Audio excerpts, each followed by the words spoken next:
नमस्कार। आज का विषय अपहरण व्यापरण से संबंधित है, जो कि भारतीय दंड संहिता के अंतर्गत व्यापरण का मतलब दो परिभाषाओं के अंतर्गत रखा जाता है। धारा 361 के अंतर्गत इसे दो कैटेगरीज में रखा गया है। किसी भी विधिपूर्ण संरक्षण के अधीन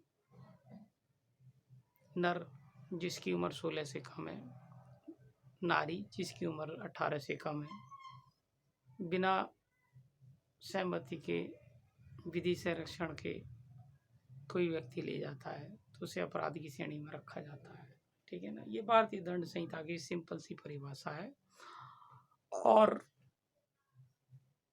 इसके अंतर्गत जगह जगह के हिसाब से अलग अलग अपराध बनते हैं। जैसे कोई लड़की को आप जो 16 साल से कम उम्र की है, विधि संरक्षण के बिना सहमति के उसके कहीं ले जाते हैं, भगा ले जाते हैं, उसके लिए मैक्सिमम जो सजा का प्रावधान है 366 के अंतर्गत वो 10 साल से कम नहीं होगा। अर्थात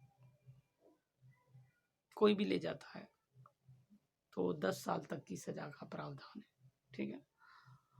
और लड़के के मामले में ये 7 साल का प्रावधान है। ठीक है ना। अब आपको समझना होगा कि कोई भी व्यक्ति अवयस्क व्यक्ति को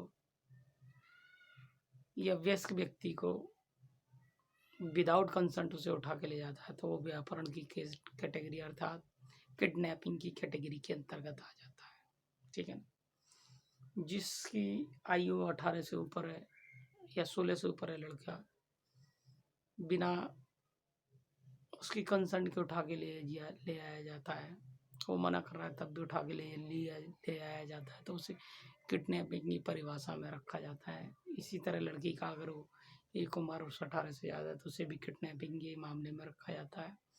उस मामले में 7 साल की सजा है और हत्या के लिए लेके गए हैं या किसी अन्य कार्य के लिए गए हैं तो वह आजीवन कारावास तक की सजाएं इसके अंतर्गत विद्यमान है। ठीक है ना। कोई किसी को मारने के लिए ले गए और अब किडनैपिंग की और हत्या कर दी तो उसे आजीवन कारावास तक का सजा का प्रावधान है। साथ ही साथ जुर्माना भी इसमें बोलता है। ठीक है। सबसे पहली बात यह है कि इस तरह के मामलों में ज़्यादातर लड़कियों के मामले अत्यधिक मात्रा में आपको देखने को मिलेंगे, जिनमें ये व्यवस्थाएं दी जाती हैं कि आप किस तरह करके कार्य कर रहे हैं। ठीक है ना।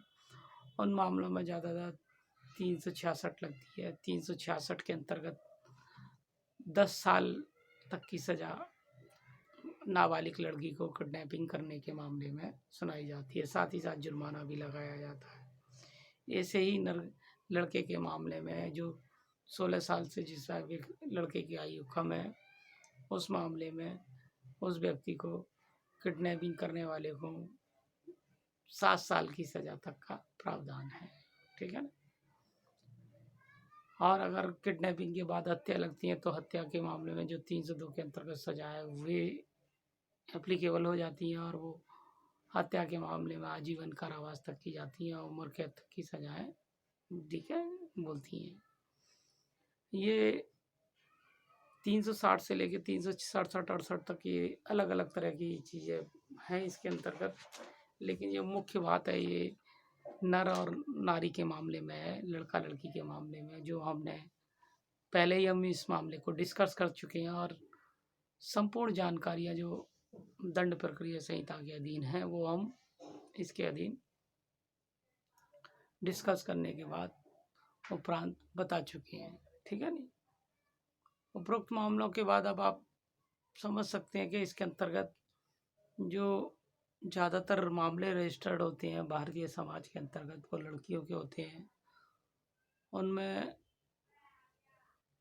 बहुत सारे मुकदमों में सजाओं के मामले में जजमेंटों में फ़र्क आ गया है, क्योंकि एक मामला था जो 16 साल से नीचे ऊपर की लड़की को परिपक्वता की उम्र तो 18 मानी जाती थी लड़की के मामले में, लेकिन कहीं 17 साल है 18 साल है तो उस मामले में नॉर्मली जब मुकदमा लिखा दिया जाता है विधि के पूर्ण संरक्षण के बिना सहमति के किसी लड़की को ले जाया जाता है या तो उन मामलों में ज़्यादातर मुकदमे लिखा दिए जाते हैं और मान्य न्यायालय के द्वारा इस तरह के मामलों में ज़्यादातर आजकल छोड़ दिया जाता है, क्योंकि उपयुक्त मामलों में विचारण और गवाही के उपरांत भी उधर से सहमति आ जाए या ना आ जाए तो वो, लेकिन इस मामले के बाद वो जाने के लिए स्वतंत्र उसकी इच्छा है इस लड़की की, तो उन मामलों में भी ज़्यादातर मामले न्यायालय के द्वारा निपटा दिए जाते हैं जिनके अंतर्गत कोई सज़ा नहीं दी जाती है। ठीक है ना।